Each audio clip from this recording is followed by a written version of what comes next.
Mr. Worf, do you remember your zero-G combat training? I remember it made me sick to my stomach. What are you suggesting? I think it's time that we took a little stroll.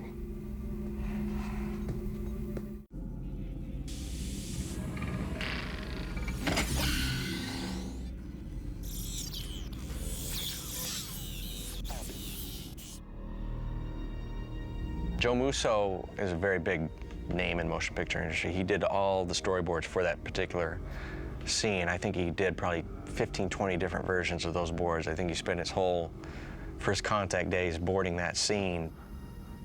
His sense comes all the way back from Hitchcock days. He worked with John Wayne and Alfred Hitchcock and had that old movie style of composing a shot with very few people, very few elements, but making a real tight flow of action without having to do a lot of fast-paced cuts, without having a lot of background action. And I think his work really stood out as a primary focus of that whole battle.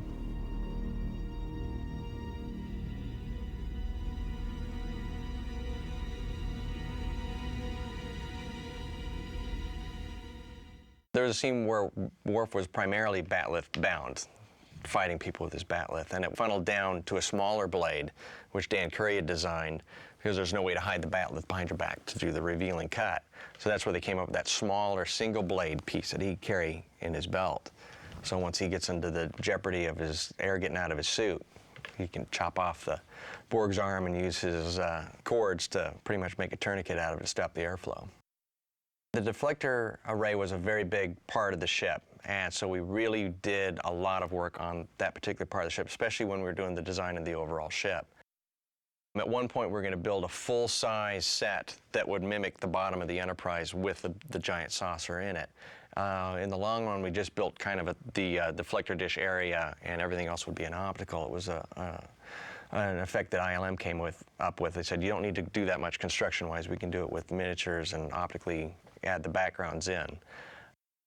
What we had to do was come up with the deflector dish, which was where the Borg were going to transform it into their communication beacon, contact the Borg of that particular century, send out for help, so to say.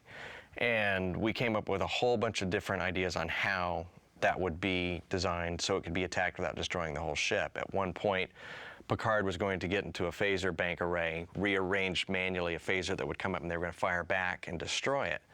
And Mike Okuda jumped in and goes, hey, wait, you can't, because design-wise there's too much volatile equipment and materials in that area. It would destroy the whole ship. And so instead of destroying that area and using the phaser bank, they rewrote it where they actually detach it, and that whole segment came where they do the unlocking bolts and the dish separates. That way they destroy it away from the ship without it destroying the vessel itself. We took the biggest stage on the lot, stage 15, and it was just barely big enough to do the deflector dish. I actually made the deflector dish about 7/8 actual size. I don't think the audience was cheated from what the size should have been, but that was a difficult thing to proportion because the human being and the size of the Borg in their costumes are pretty finite. You can't cheat that.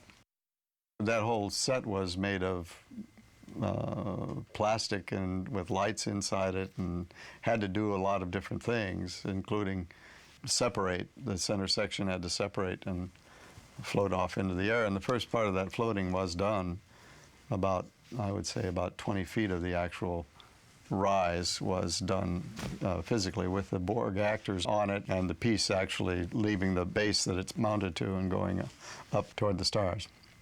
It was complex, but if you really look at the scene, the three of them have to go out there because the Borg are putting up some kind of light beacon that's going to attract more Borg.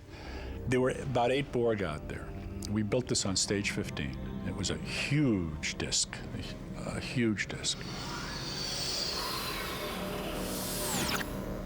We should bring reinforcements. There's no time. It looks as if they're building the beacon right on top of the particle emitter. Once all the transponder rods are in place, the beacon will be activated. The Borg are in the center of the set, but on the periphery of the set are these maglocks. There are 3 places, so they have to go to the maglocks to cut it so that the center can be pulled up. It was a pieced together kind of scene because they carried these tubes and canvas packs and one Borg needed to pull a tube out of another Borg's pack and put it in, and then had to light it. And a lot of this was intricate. Meanwhile, Worf, Patrick, and Hawk are all dealing with Borg, because once the Borg see them start playing with these Magalots, they come over to try to, and naturally the phasers, they would only work for a few times, and then the Borg nullify that. So each individual had different business. Hawk gets Borgified. Worf hits him with this half knife, half sword backleth thing that he has. It's one of his personal weapons. And Patrick just gets inventive. One Borg gets blown off into outer space, and Patrick gets backed up by the other Borg, and he stops the magnetism in his boots, which is holding him down for gravity. And he does a flip over to the other side of the array, where he fixes the one piece where I think Hawk, the character of Hawk, had been killed. So those were the two primary pieces of flying. And then the center of the dish had to raise and appear as if it was going to float into outer space. I mean, all we have to do is start it. And then Peter takes over and he makes it move spatially, against the background of outer space. So there were always pieces, and there were always bits and pieces to pick up. There was a lot of insert stuff on that. It was about a 5-day sequence. I mean, it had a lot of scope in the movie. Yeah, don't go to grab the knife with your head. If anything, when the knife hits, tilt your head to the left instead of trying to hold. Looks like you're trying to hold the knife with your ear. And we'll cut on that hit. Yeah. Okay. Okay? Let's try it one more time, folks. Here we go. Then we use the real sword. Boom! Okay, from the top, watching. 1 second, please. Let Jonathan watch. I got it. I'll get it right here. Quiet. And action. Marks. Yeah. Marks. That's it. That's it. Rolling. I remember at first we were pretty disappointed that we couldn't build the deflector array as big as we wanted to. Second stick. There were restrictions on the size and the height that we could get up to. Action!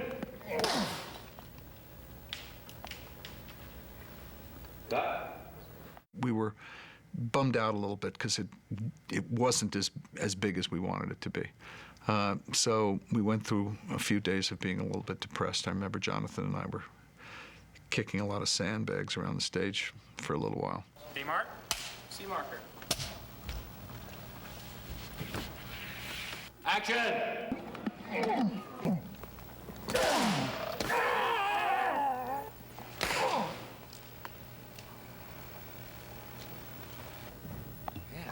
Yes.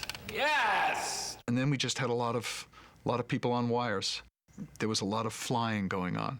Michael Dorn and Patrick and rifles and swords and people flying backwards and forwards. And it was very uncomfortable, and people had to be in harnesses for long periods of the day. Complete the task. Look up at the dish. Satisfied, go for the gun.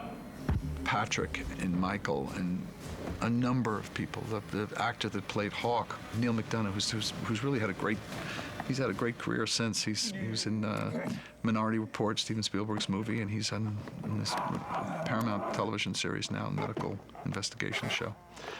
There was just a tremendous amount of difficulty working with these harnesses, and then obviously afterwards doing all the optical removal of the harnesses. But those were trying days because there were just so many hours. Cut.